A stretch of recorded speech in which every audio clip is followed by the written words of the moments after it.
I have just recently realized that what it takes to launch a business and to have a successful fitness business, whether for someone that wants to just train like 10 sessions a week and maybe teach group classes or have a full suite, is the components to that are very similar to what it takes to have a well-rounded fitness program. There's a lot of similarities between the two. So I'm excited for us to discuss and share how you starting a business is having a well-rounded fitness program. What you need to start the business and for it to be successful has components that are like in a well-rounded fitness program.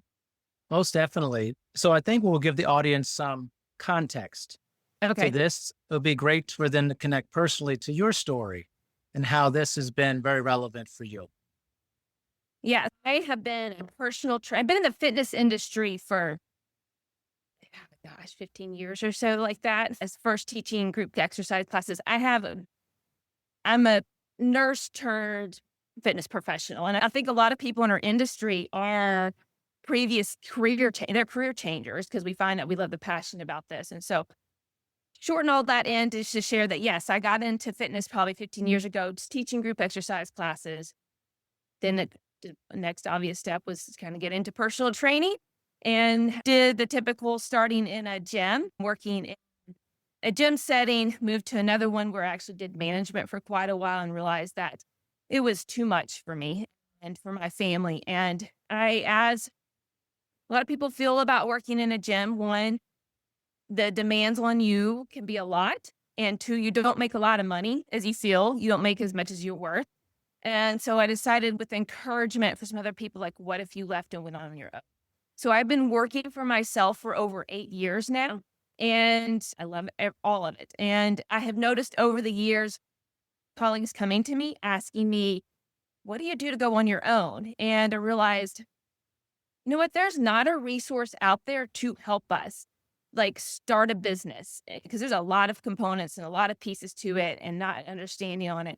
And so one day, because I was working out, as great things happen, ideas come to you when you're working out. I was like, this solo trainer was born, and I wanted to provide a resource, a website that was going to give trainers the information that they needed to start a business, to help it grow, to thrive, and just give away as much information as I can, as I have been privileged and from people giving me experience and giving me advice. And I just want to pass that on so that trainers have something that is thriving, that makes them money, that allows them to do what they're really passionate about. And that's theirs. So that's the background of where I'm from. Solo trainer. I love it. And I think to wrap into this too is important because our colleagues listen to this. This is a Fit Pro podcast, pretty much. And clients too. Actually, a lot of my clients listen to it and they enjoy hearing me talking to other colleagues related to it. But we know that our business has some of the highest satisfaction scores, but also some of the highest dropout Yeah. numbers as well. Is pretty dreadful. It's actually astonishing, the numbers upwards of 80%. This is going to be very helpful for our pros to help you feel like you can do what you really love to do and not experience that tremendous amount of burnout or just, I don't know what to do. What is happening here Yeah. or Yeah. that? Yeah. Like during, because I've been doing some research on that. Okay. Businesses and small businesses, what's the typical turnover rate for those businesses? And then what's the top reasons why? And it's like the US Bureau of Labor Statistics, it keeps track of all of this. And so within the first year, someone starting a small business, like 2 out of 10 people, 2 of them are going to quit. So it's like this 20% attrition rate after the first year. And then after year five, once you get to year five, that's gone up to half. And then by the time you get to year 10, you're about 2/3 are no longer in business. And we don't want that for our fitness pros, right? We want them to be able to, you don't go into business for yourself you hope that you're going to survive in business. And you just listed two of the big reasons that people don't survive in their businesses, one being burnout and two, not really understanding the business aspect of things because it is a whole other world. That's why I just want to like make that Yeah. clear and they have confidence so that when they're moving forward, they know what they're getting into and they know how to handle these things and so that they can be successful. Yeah. And I think one of the issues too is that a lot of trainers get into the business and they don't really think about it being a business. It's just like they enjoy being a regular exerciser and giving that gift to someone else. And they also think that I want someone to pay me, but I also am not willing to invest my own self into myself in order to understand that there's one side of it, which is the side you love so much.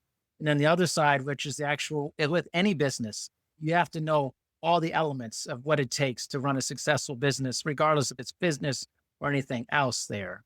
Right. So let's jump into, I know you have bullet points and we have some, Jen has all this stuff. She's ready to roll here, man. She's got the notes ready to pop it here. We're gonna go over some bullet points. Jen's gonna go over that, and I'll be checking in with her around this about how do we start this process and what are some very simple ways that you can start building your business. Yeah. So as I mentioned, which is again, I think I've broken down what you need to start to launch to grow your business into 6 pillars. And then literally it just dawned on me like since we last talked, and I'm really thinking about this of how this corresponds again to like having a well-rounded fitness program. And I was like, this is great because as fit pros, we understand all this. And so we can correlate it and understand it. So how I defined, at least for me, because I feel like sometimes we can have different definitions of it or different wording of what I'm about to share on like what I kind of see as the 6 main components of a fitness program. And one being mobility, doing mobility, flexibility work. Two, having some stability into your program where you're working on the core and those little muscles. And we're going to, of course, dive talking deeper into these kinds of pieces of it. Three, working on power. Four, working on strength. Sixth, working on cardio. And fifth, working on cardio. And then sixth, working on rest is all a well-rounded sort of fitness program. These 6 pillars, like I said, of course, with that. And we'll just go ahead and dive into what the first one That's right. is and talk. Okay, so the first one is what I call own and thrive. And so this correlates again with mobility work, range of motion, foam rolling, dynamic movements, warm-ups, all that. I don't know about you, but when I was in my younger years, I didn't give this a lot of attention. A lot of people, I think, still today don't give proper attention to mobility, but then as you get older, you start to realize I need to be giving this more attention. And so that's this first pillar, I think, is one that you need to, it is so foundational that you can't skip it. So a lot of people might skip it and think that they don't need it because it's, as you had already brought up, this pillar is about that mindset of switching of that you are a business owner and there's a couple components of this. So this is again, you're thinking about you have to switch. You're great at training, you know how people know how to train clients. But when it's again, you've got to say, okay, I'm going to be a business owner. So if you want this to be successful, you've got to shift that mindset of being like, okay, I really have to think about business first in order for it to be successful. That doesn't mean that you don't push aside the passion, the caring for people, like a lot of us trainers have in our heart and care about. But you've really got to think about what's best for the business in some ways, in some capacity, if you're wanting to be successful. And as far as like having a lot of stuff we're about to talk about, having strategic, you're being firm about your pricing, your policies and procedures, that sort of stuff with your clients and things like that. Other piece of this own and thrive pillar is understanding your why. Why are you getting into business? Why are you wanting to start this? And it's going to be real important that you dive into the deep reason for that. Maybe put it somewhere that's central for you to see because there are times in business when you're going to have these ups and downs, when it can be like great growing and then all of a sudden you're not, so many clients drop off. It's just part of it. And you got to remember why you got into this, why it was so important. And so you won't lose some hope and give you some guidance and motivation, just like we talk with our clients on their why behind their goals or whatever they're working on, especially when maybe the results aren't turning as quickly as they might like, or there's a stall and that sort of thing. Two other kind of parts of this is also with is setting goals. What do you want your business to really look like? This is get to be which is so exciting. Like when you're starting, you get to make this whatever you want it to be. So what is it that you want it to be? What would you like? Do you just want to be training client one-on-one? Do you want to start group classes? Do you want to start an online program? Do you want to get involved in some other kind of capacity and fitness related? Like this is yours. You can make it whatever you want, but it's clear you need to set what that looks like so it helps you guide you in the direction. And especially if you start going off track and it's not, okay, is this really ultimately helping me back to what I want to achieve? And then a kind of a final piece to this is, and part of the mindset piece of really being successful is to think of yourself as, if you don't already, is a premium service provider. Like you've personal training, especially personal training, is a luxury item. I've had a client, honestly, is one of my more recent ones in the last year that he was like just sharing that with me of just, I'm like, it really is. So is the level that your service you're providing, is it showing this kind of luxury? What would your expectations be if somebody's paying $100 an hour to work with you? You know, that you're just in every interaction that you do, whether you're trying to network with someone, you're trying to work with a potential client, your current clients, are you showing this level of just of value? And it helps to also show that, especially like I think in our industry, and Darren, you and I've talked about this is like we believe we should be paid more in our industry, but we've got to show that we need to be paid more. We've got to make sure we're demonstrating that value, that kind of going above and beyond in order to people understand, oh yeah, okay, yeah, you're totally worth way more than you're worth with what you're telling, what you're paying me versus $15 or something like that, or whatever ridiculous amount that we get paid in some gyms there. I love that. So I'm going to comment on each of these as we go through them, because just to add in, that's the richness of colleagues talking to each other. And I was just talking to another colleague yesterday on my podcast, 30 years in, amazing person.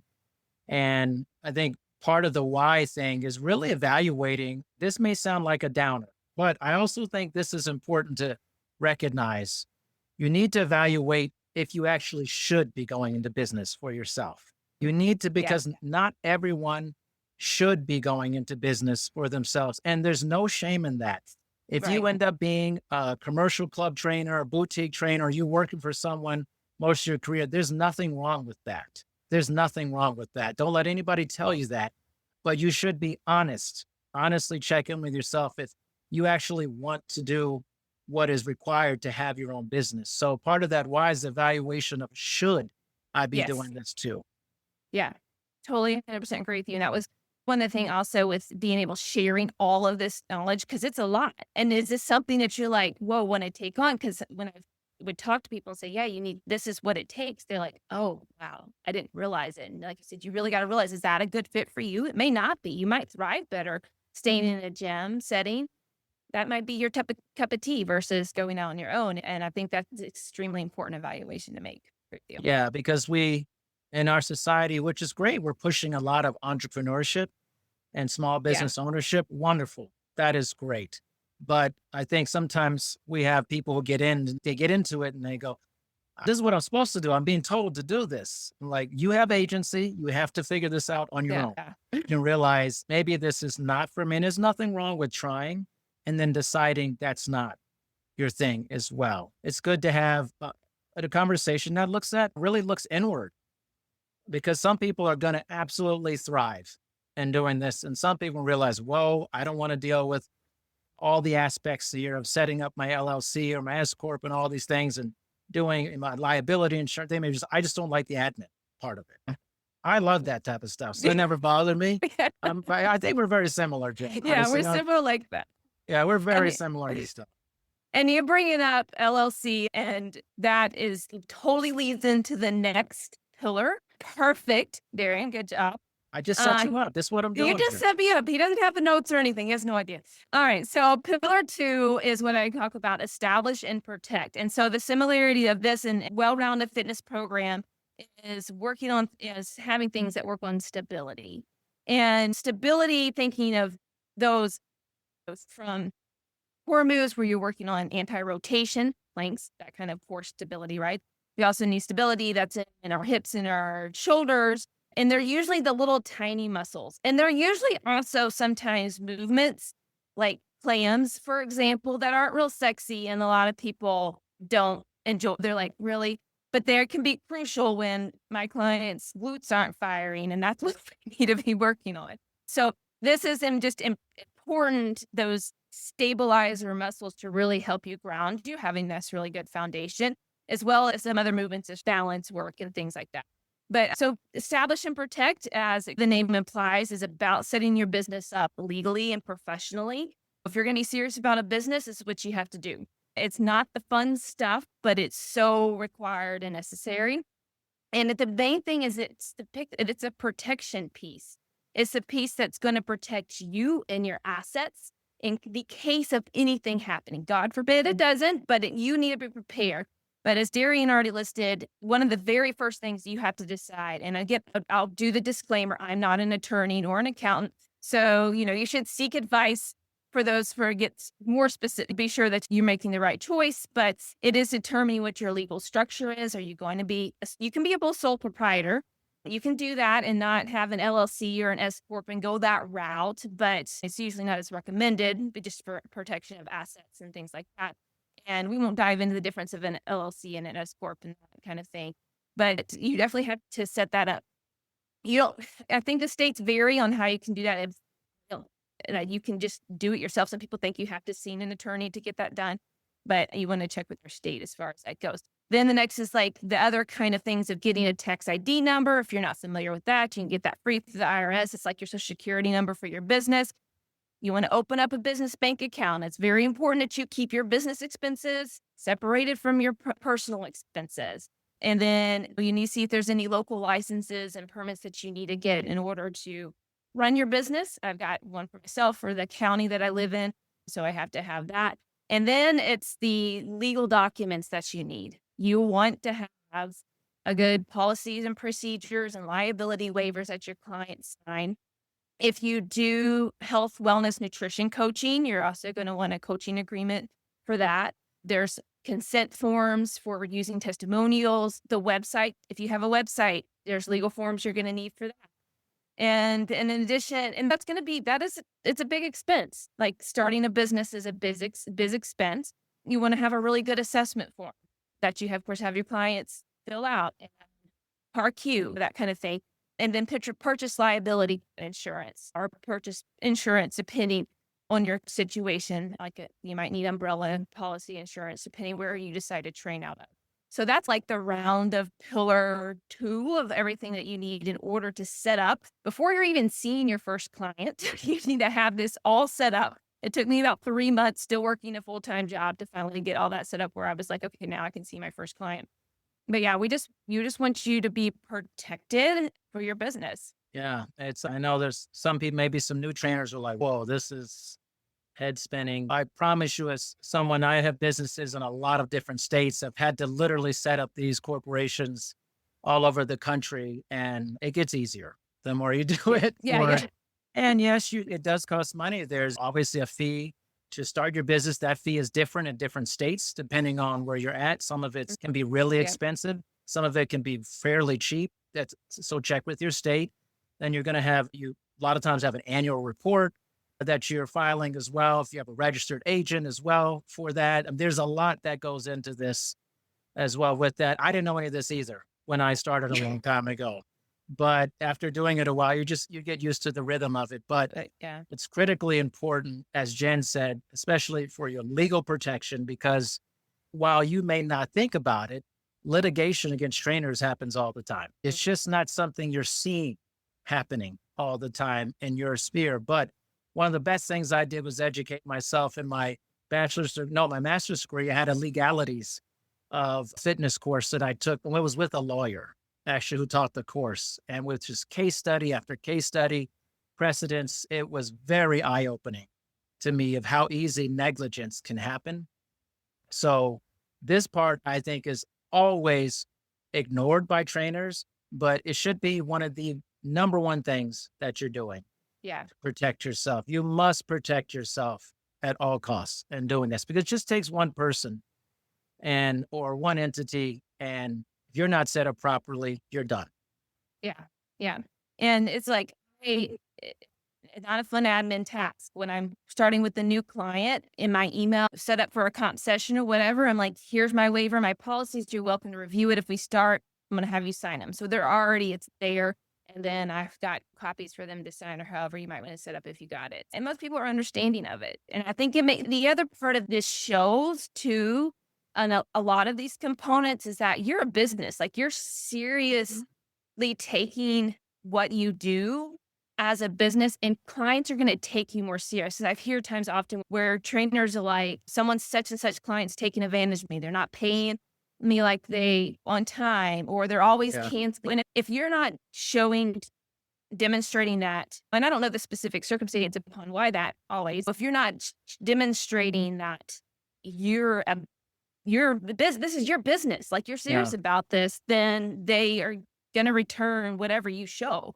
The That's a courtesy of, great point. yeah, That's a great point. Even like this one for trainers out there, I'm telling you, this has drowned a ton of trainers in their independent business pathway is just being late all the time to your session, not showing up on time. This is part of professionalizing your business. Now that you're working, wherever that location is, you're independent, showing up on time, showing that professionalism, dressing appropriately, not looking crazy when you're showing up. All these things, your yeah, business is you're projecting, you're the entity at this point. You're no longer the cover of whatever gym you're a part of, which you should do yeah, that there too. But yep, there's but once you're on your own, you're the business yeah, and how you project yourself. Also, a lot of trainers. So I'm having trouble keeping clients. Have you looked inward first?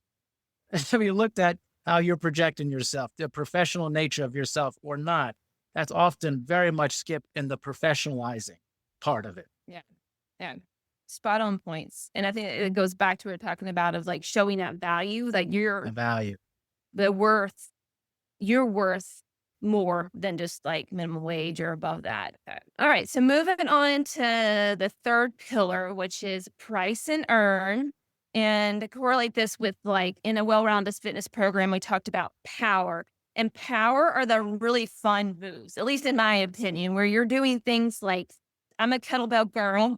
People won't be able to see behind me, but I've got a row of beautiful kettlebells. So I love swings and snatches, but powers are also whether you were working these fast twitch muscle fibers, we're doing some slams, and it's working the phosphagen system, right, of our energy systems.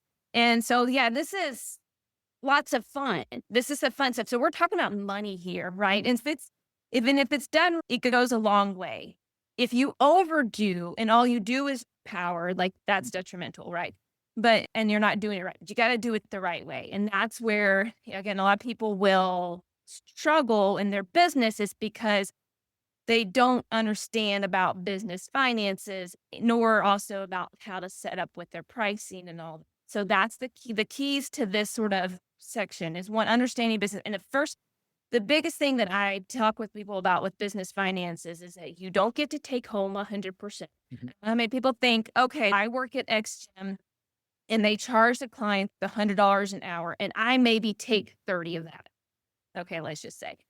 And they're like, okay, I'll get out on my own and I will charge $60. So now I'm getting to make 60 instead of 30. Actually, you're still making 30 because when you think about, you've got to think about, at least in my mind, my kind of rule of thumb is like 50%. It can vary in different ways, but you've got to set so much aside for taxes. You've got to set so much aside for your business operations. You got to set so much because you need to be making profit for any kind of future things.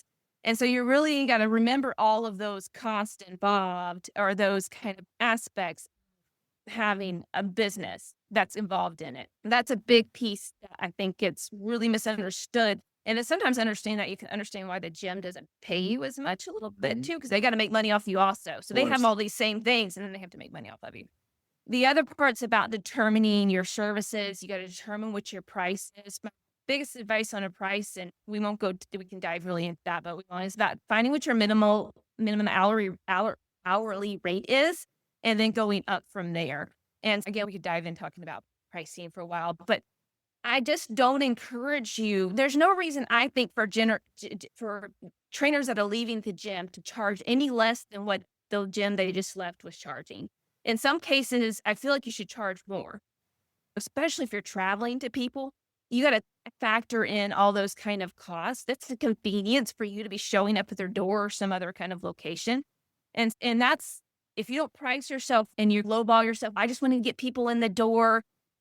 And then it gets hard of trying to raise your rates. And then sometimes you feel like this is where burnout starts to come in because you're not feel like you're really making enough to survive, or you're just having to work all the time and that kind of thing. Part of also with finances, determining how you're going to take your payments and how are you going to keep track of everything, because you need a system to keep track of all your, which is not fun, but a spreadsheet works just as well. Your accountant needs something.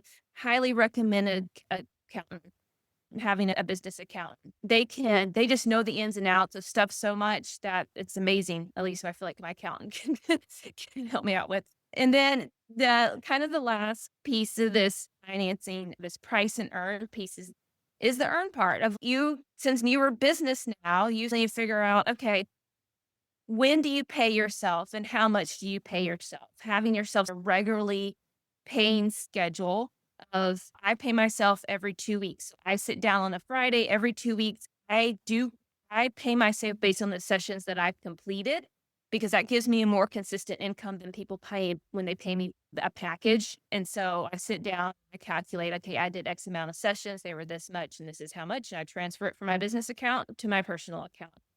And just a lot to think about when you're thinking about setting yourself up financially, because you're here to make money. And I don't want you to I don't want people to shortchange themselves. And because if you're not making the money you want, then this is definitely not, unfortunately, may not turn out how you want it to. Most definitely. Well said, Jen. Very well said. I think another addition to this, the accountant part, I think was really critical, especially too, because a lot of trainers and generally a lot of people just don't have a budget and for their own expenses in their life. And actually, I did this I'm 47, but I started this when I was like 22, an Excel spreadsheet of my budget and that my accountant and financial advisors know about and everyone.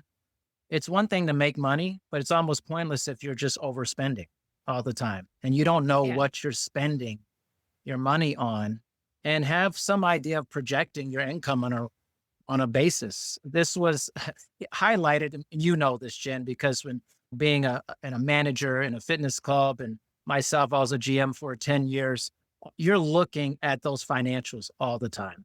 You're looking at your net operating income, all those different things, the assumptions, building those in every month. You need to treat your business like that.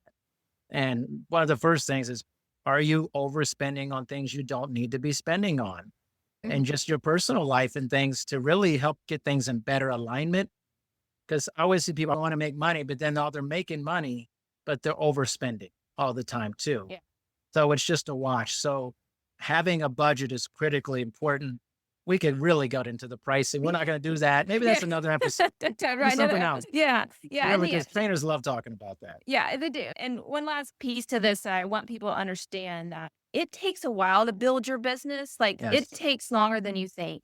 And for me, it was like 3 years, which is like here's the norm where you start might be making what you set out your first goal to.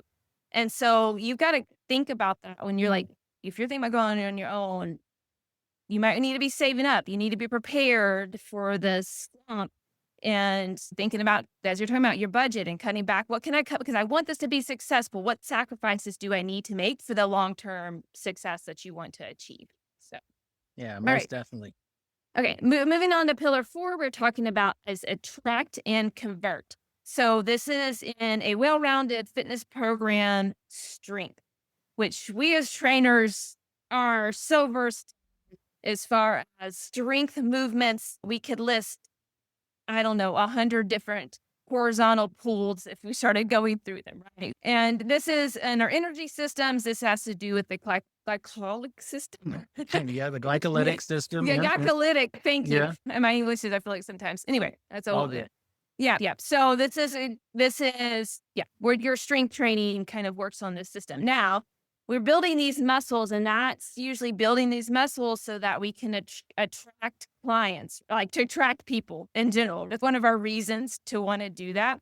So this is like things that you might need to do to show your value. And so that you're creating a kind of a system that's helping you to get these long-term clients. And it components of this have to do with one, picking your target market. I you it's strategic to think about one particular people or group that you want to focus on. It doesn't mean that you would focus on not have clients in all different sort of realms, but what particular one, because that helps you determine what, your marketing is going to look like, what you would put out on social media, what you put on the website, who you're going to try to go connect with to build your client base. And typically we might have one particular area that we are most passionate about or that we love, or we just find actually that just, at least for myself, happened in my training career. Like I realized that, at least for me, it's like high level professionals, like it's executives, like that's end up being the majority of my clients. That's what I realized that they did. They are own companies or run really large companies, or they're attorneys, or are retired from doing this kind of stuff. And so that's where like I focused my concentration on. And in this process, like what do you want to do is like an initial giveaway. What do you want? The comp session is usually pretty traditional. I'm a fan of just giving a comp session for free. Some people might do it discounted or that, but let them have a taste of you. I personally think that a website is still of a good value to have. I wonder if younger generations might feel a little different about that, to be honest. So maybe we're in the same generation, but I find that even though people aren't good, I'm not going to be popping up on Google searches. I'm not. That's not the purpose of the website. The website is more for when I'm handing out my card or someone's referring me. They usually typically send them to my website. And it doesn't have to be too complicated. You want it to be simple anyway, but you want to have it really nice looking, because a lot of us, we want to check things out from afar first and see what it is before we decide we're going to jump in and call someone or contact somebody. And it's just a great way to highlight what your services are. I'm also a fan of putting what your pricing is on your website so people already know. So if they're contacted you, that's not negotiable, an issue, that sort of thing.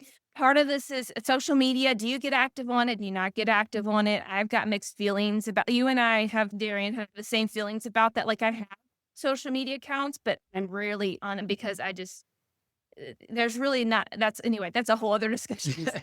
Another episode. Another episode on whether to use social media. And that's a good place to kind of start, but you want to be sure. And that's the next thing I'll be getting into, is really focusing on stuff that's really going to draw you business. Social media is typically not your place. That's definitely that return of investment is there. And then, so it's great that you've got that someone might have all the stuff that they crafted. Okay, how am I attracting them? Who's my audience? What am I going to offer them? What's my website look like? But if you don't have a way to convert these people, it will not matter. And so that's a huge portion of this is, what does that sales funnel, that's a business term that people might not be familiar with, but what does it look like, the process from when they contact you to you're gone to the end of your comp session to even past that? What does that look like? What does it look like when you're having that initial conversation? How is that flow of that conversation going? Have a structure to it, because it's, again, showing your professionalism, that you're showing your value. Can you easily just bring up pricing and that sort of thing? Hopefully get them in for a comp session if that's what you choose to do. What's the flow of your comp session? Putting them through an assessment? Are you putting them through, what does that look like? And then how do you flow from there into like, all right, let's make a definite decision. You're asking them like, all right, what do you think? Are we ready to move forward? And maybe confirming pricing again. And then what does that look like afterwards? And even if they say no, what does that look like after? So that's client conversion system is extremely important for you to think through and feel just that you can show your value, and they'd be like, oh, I got to have you. So that's the summary, the roundabout pillar number 4. So good. That was really excellent, Jen. And hope everyone is getting a lot of wisdom out of this here. I think just to quickly add to that is part of that attraction too, was understanding what is it that people are attracted to you. But like, what about you is attractive to other people? And just think about this, not even just in your business, but in your life. This is a really critical thing to intuitively what draws people towards you. You can use this as part of your way to attract clients as well as that. Everyone has strengths and you need to use Yeah. those strengths as long as they're positive things for you that pull people towards you. But it's a really critical thing to think about that. What is it that pulls people towards me? And also understanding what are some things that I need to work on myself that that may be hurting my ability to pull people towards me. Some things This that is I important. haven't worked on myself to do that just to add to it. Very, that's that's important. Equally as important as well. Absolutely. All right, we'll move on to pillar 5, and that's on build and grow. So that's the component of a well-rounded fitness program. This is where your cardio comes in. This is where we're working on endurance, long, steady state. We are working on improving that cardiovascular system. This is what's going to help us in the long haul as far as our business endurance is helping to create sort of a network that kind of helps you continuously bring in some clients. And to go over those, some few ideas of this is one is like obtaining testimonials. Testimonials go a long way. So anytime you work with someone, get those. If you're leaving a gym, I know like the non-compete sort of changing these days on how in some areas of whether you have that or not. If you have a non-compete and you need to respect where you used to work and all that, they will come find you afterwards. But a good way, even with those that you're leaving, you could ask them for testimonials and also say, I'm going on, can asking for referrals. Referrals are the number one way to get business. Hands down. They are because someone's already vetted for you. And so asking friends, family, clients, like I've already mentioned, it's up to you whether you might want to throw in, you get a free session. If you get someone signs up with me, that's up to you on something like that. And then it's also if you're in a slump and I need some more clients, go back around. I've done this from time. Hey, I've had a slot open. Do you happen to know anybody who might be interested to fill it? And so it's a great way to even not just when you get started, but once you're in the mix of it, of asking for more. And the other part's like building a good network within the community that you live in. Go talk with chiropractors and physical therapists and other wellness practitioners and go meet with them. Take the time and introduce yourself or connect with them and also show them and explain to them how you're not like a lot of other trainers. I think we do, unfortunately, our industry, we've saw sometimes we shoot ourselves in the foot on how a lot of people vision when they say personal trainer, a lot of physical therapists like, oh, we don't know what we're doing. I want to be like, I'm not like what I'm not doing. I promise I know what I'm doing. I've got so much education. I've got whatever, that kind of thing. But I think it's important to find those opportunities where you're getting in front of people as best as you can, even if it's in your community somehow, among whatever that you can volunteer, that you can provide donations to an event. So what can you do? You got to think outside the box of trying to create this referral network to help you pull in business. Most definitely. And I think I'm gonna say this for our very young trainers in your early 20s. This is the getting out and chatting with people and hitting the pavement, if you will, is our Yeah. Gen X situation here. But Yeah. this was a critical element of growing my business early in Yeah. the years, just getting out there. I was in Vegas. I was hitting nightclubs for networking events and stuff. I'm going Chamber of Commerce. I'm meeting everybody who does what I do. This will actually be more valuable now than maybe it was back then because less people are doing it. They're relying so much on social media. Jen said that's something we could discuss another time, but I promise you the return on investment for real life in person meeting people is way bigger than social media return on investment. 100%. Yes. 100%. 100%. And it's scary and it's like it's easy to hide behind something and hope that people come to you, but you've got to get out there. And it's also great because you end up being, it's also makes looks to your clients like, oh yeah, you're having go see this physical therapist or go see this chiropractor. Like you're showing yourself more of a professional when you can't then refer them to somebody that you know is of good quality and can greatly help them. All right. Final pillar is pillar 6, systemize and sustain. And in correlation with on a fitness program, this has to do with rest, recovery. And just like the first one where we discussed about mobility, where I think a lot of people skip it, a lot of people think that they don't need rest and recovery. But as we get older, we need more of that as well. So I always feel like that these are two essential cornerstones of business because This is what's going to help you prevent burnout in your business. It's creating boundaries and having systems in place that so that you can not spend your energy in so much other things, and you can just train your client. And one of the first components is that you set what are your working hours? The boundaries as much as what are your working hours? What do you want your ideal? Do you want to do 7 days a week? Sure, but I really doubt that you ultimately want to. So what even though you're trying to like for myself, I was not doing weekends and I was not doing preferably not to do afternoons, although sometimes I do occasion, and evenings. Like that was not. And early mornings. I mean, by 5 a.m. to 6, I've already seen how many clients like you create your hour boundaries that you will train people. And if they're not within that, you need to quietly decline because ultimately you will not be happy because you're not going to have the hours you want. And as well as also think about when you work on your business, make sure you're setting time. You're not constantly working on your business.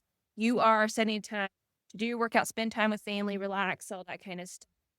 And then parts of this is like, where will you train and not train? What's your radius? Is just because someone's way far away, but you can get to them like that. If you're on the road for an hour both ways, is that really ideal? Make sure you're just maybe compensated well for your time for that convenience. That can make that a little bit easier.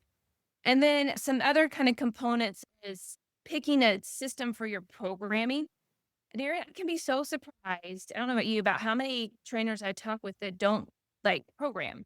They don't create, they just come up with the workout of the day essentially for their, they don't really think that like programming. So if you're one of those and you're not crafting a 4 or 6 weeks program for your client to work on, you will set yourself apart if you're doing that shows so much value when you're talking to your client about plan, when your potential client about I create a program for you and we follow it for this. And then we could move on. And but you would want to make sure you have a system where you're creating your programs in so that you can keep track of everything very easily. And as Darian mentioned in the very beginning about this is a key component about this of taking care of yourself, developing yourself. You want to continue like finding whatever opportunities, reading articles, reading books, going to conferences, getting certification to continue to just hone your skills, continue to be able to show your value. And it helps to fuel you and your passion for this when you're like, oh, I didn't know this. And now I can have better train somebody because now I know this. All right. So that sums up what pillar 6 is and being able to systemize and sustain so you can create some boundaries, take care of yourself so that you can have this business that you really set out to have. Love it. So much juice here, Jen. A lot of juice going. Yes. It's really good. But programming part is interesting because one of the things I used to always tell my trainers that are hired for a club, and I still see it sometimes when I go to gyms and I see it's like the trainer go, "What do you want to do today?" No, it's what are you feeling like? No, you're the authority. You Mhm. set the tone. You obviously do. I always love doing kind of a vitality intake on a regular basis. How are you feeling? How'd you sleep last night? All the good stuff helps to drive what you're doing, but you're not like, hey, what do you feel like today? Yeah. No, you're just a friend working out with someone. If that's Yeah. the case, Yeah. that Yeah. doesn't show your value. 100%. And so long-term clients, they love it. I've heard this from clients of why they never had a program. They didn't understand. They like knowing what's going to be happening. And I think it's such a key as far as keeping someone around again and showing your value. I know I have covered a ton. Like I've covered a ton. So at this, I'm going to share there. I have got the resource tool that everything I've just talked about is even in more details for free, totally for free. I have crafted this action plan, the solo train action plan, where you sign up free. You get videos that cover everything. I'm just in even more details of what I talked about. Is a 10-page guide. That guide that lists everything as well as a checklist. So if you're like, oh man, I'm really thinking I want to start, or maybe even already started your business and you're uncertain the next steps or what you need to do, grab this that can help you go through and stay organized. And so I know Darian will like have all the links to stuff for you guys. And I'm just so excited about this resource. Again, I'm trying to just give out as much knowledge as I can because I want people in our industry I want my fit pros, my family of that to be successful because it all helps us all out. So Yes, and believe that. Everyone listening, really believe Jen. People like Jen, myself, and so many other people, they want you to succeed. You have to believe that. And I know we're in a business that feels scammy half the time too. And Yeah. you got people preying on us, trying to, oh, you want to make your next 10 grand, you want to make level up this. I get that's out there, but that's why we have podcasts like this. You could see us, you hear us, you could look through our websites and our LinkedIn's and all that and check the people we connect with. This is for you because our industry's better when you're better for Yes. that. And that actually still exists in life. People do want Yeah. other people to Let's do succeed. it. That Yeah. does exist. You don't have to be so skeptical about life. There are people that want you to do well. We are those people. Jen, Mhm. thank you for giving me your time, which is an Welcome. incredible currency. One of the Oh, greatest currency. As you mentioned, the boundary of time is okay. something I'm very sensitive to. So Yeah. the fact that you gave me this time, I relish it. Thank you. Thank you for the opportunity. I really appreciate it, and I look forward to more conversations because No doubt about it. yeah. Thanks a lot, Jen. You're welcome.